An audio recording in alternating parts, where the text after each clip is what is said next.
Bienvenido a su programa Creer en sus profetas, un programa diario del estudio de la Biblia. ¿Sabe? Yo estaba pensando en que siempre que nosotros estudiamos la Biblia, alguien dice por ahí, ¿sabe? Yo no la entiendo, es difícil comprenderla. Pero cuando nosotros la miramos a la luz de ciertas orientaciones que Dios da a través de sus profetas, que lo hizo a lo largo de toda la historia, entonces entendemos por qué es importante tener una ayuda complementaria a la Biblia. No es que no podamos llegar a la Biblia directamente, sino que el espíritu de profecía nos ayuda a entender ciertos conceptos más profundos. Y eso es lo que pretende este programa, complementar el estudio de la Biblia con lo que el Señor habló a través de sus profetas, a través del espíritu de profecía. En esta ocasión, como siempre, con el pastor Bruno. Bienvenido, Bruno. Gracias, Patricio. Bienvenido también para ti. Gracias por acompañarnos, por liderar estas presentaciones. Y gracias, amigos, ustedes también por dejarnos entrar un poquito en la vida de ustedes, acompañarlos por unos minutos con el deseo que el mensaje de Dios los acompañe permanentemente.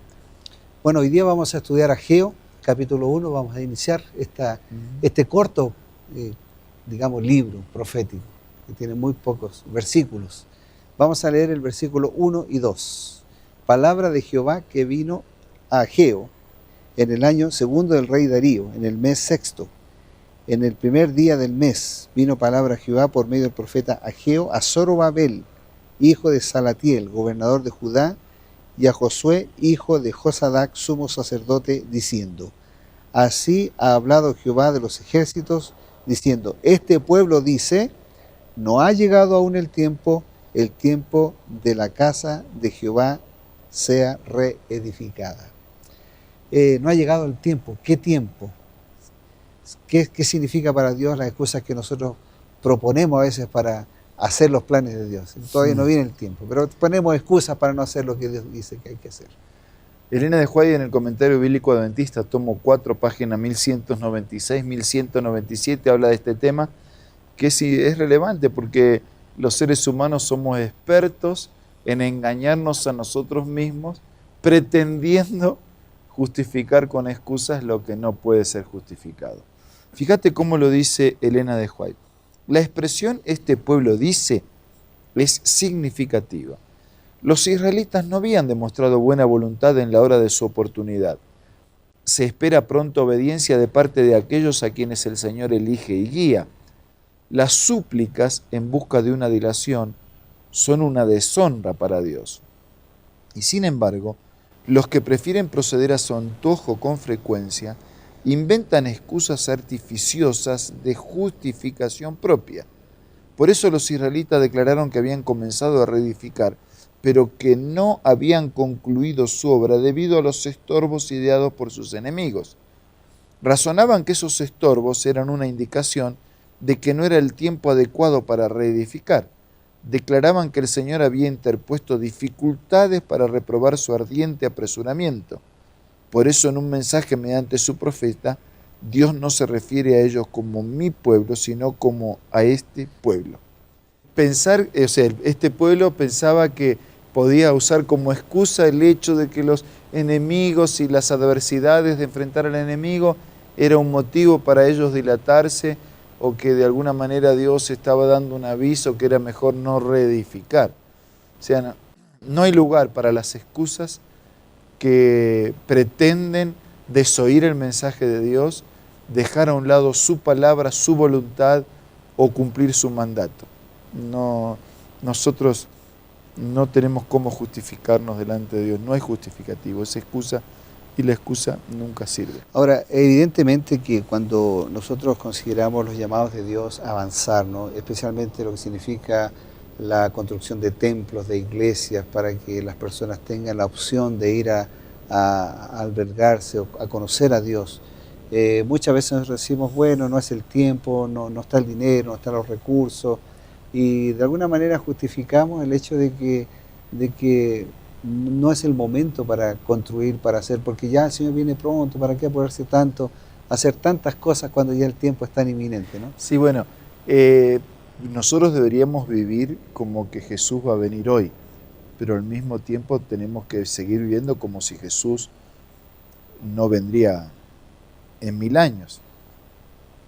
O sea, nosotros no podemos, como ocurrió ya en un momento que malinterpretaron la profecía de Daniel y pusieron fechas para la segunda venida de Jesús, la gente dejó de comprar, dejó de hacer sus cosas elementales, porque el Señor ya venía y no había nada para hacer. Nosotros tenemos que estar preparados como si el Señor viene hoy, pero al mismo tiempo juntar los recursos, hacer la planificación y realizar el trabajo que debe ser realizado para poder completar y terminarlo. Vamos al versículo 12 ahora, 12 y hasta el 14. Y oyó Zorobabel, hijo de Salatiel, y Josué, hijo de Josadac, sumo sacerdote, y todo el resto del pueblo, la voz de Jehová su Dios, y las palabras del profeta Ageo, como había enviado Jehová su Dios, y temió al pueblo delante de Jehová.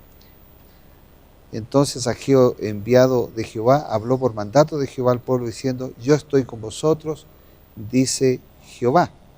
Despertó Jehová el espíritu de Zorobabel, hijo de Salatiel, gobernador de Judá, y el espíritu de Josué, hijo de Josadac, sumo sacerdote, y el espíritu de todo el resto del pueblo, y vinieron y trabajaron en la casa de Jehová de los ejércitos, su Dios. Parece que aquí el pueblo se dispuso ahora a apoyar, ¿no? Después de un momento, a apoyar los planes de Dios. ¿Cuál debe ser nuestra labor de apoyo en la obra de Dios? En el libro Mensajes Selectos, tomo 3, página 19, nosotros analizábamos de paso cómo los profetas hablaban del gran día cercano de Dios, ¿no? Entonces, si nosotros queremos que ese gran día de Dios, de justicia, de salvación y de eternidad, esté cerca, tenemos que ser parte de ese proyecto de Dios. Elena de White dice así: como iglesias tenemos que estar bien despiertos y trabajar como obreros juntamente con Dios por los errantes que hay entre nosotros. Se nos han dado armas espirituales poderosas para derribar las fortalezas del enemigo.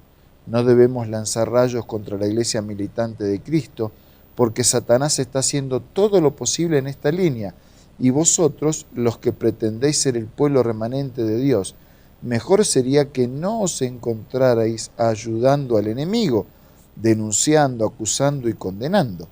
Tratad de restaurar, no de derribar, desanimar y destruir. O sea, Jesús dijo: el que conmigo no recoge, desparrama. Entonces, si yo no estoy trabajando para el establecimiento del reino de Dios, entonces estoy trabajando para la destrucción de los hijos de Dios. No hay como quedar a mitad de camino. Dice, traten de no estar apoyando al enemigo.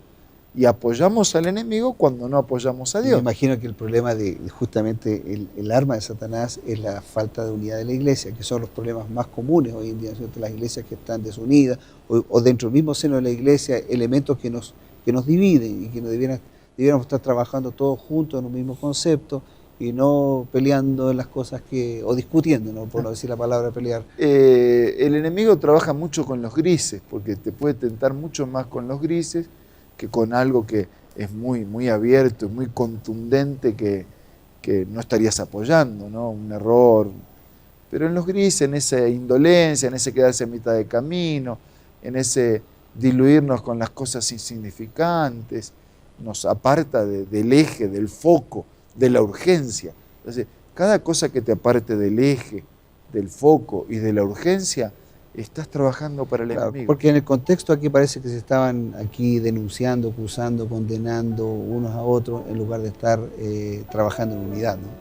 Sí, y por eso el Señor tuvo que decir este pueblo, ¿no? Y era mi pueblo, pero ese no era el pueblo de Dios, porque su conducta no era la conducta del pueblo de Dios, acusándose entre ellos en la crítica, dilatando, dejando, no encarando y encima creando excusas.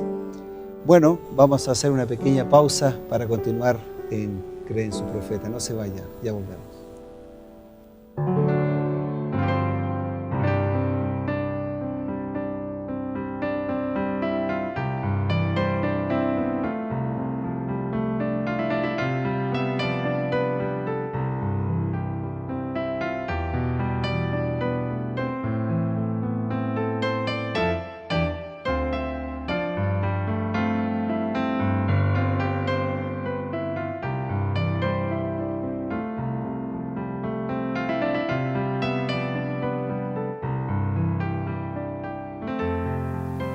¿Qué tal?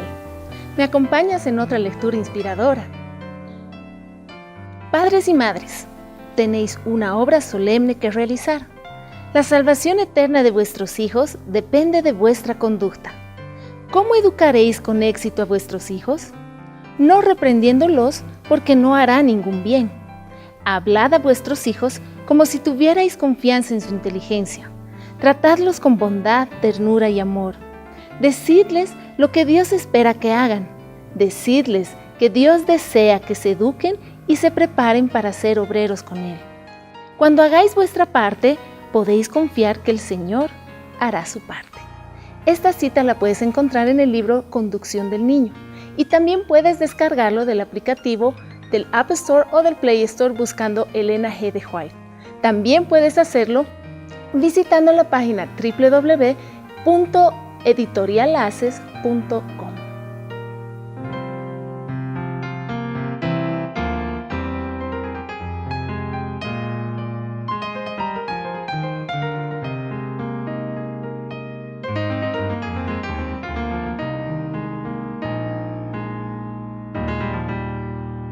Gracias por estar con nosotros en Cree en sus Profetas. Estamos cerrando ya el capítulo de hoy junto al pastor Bruno.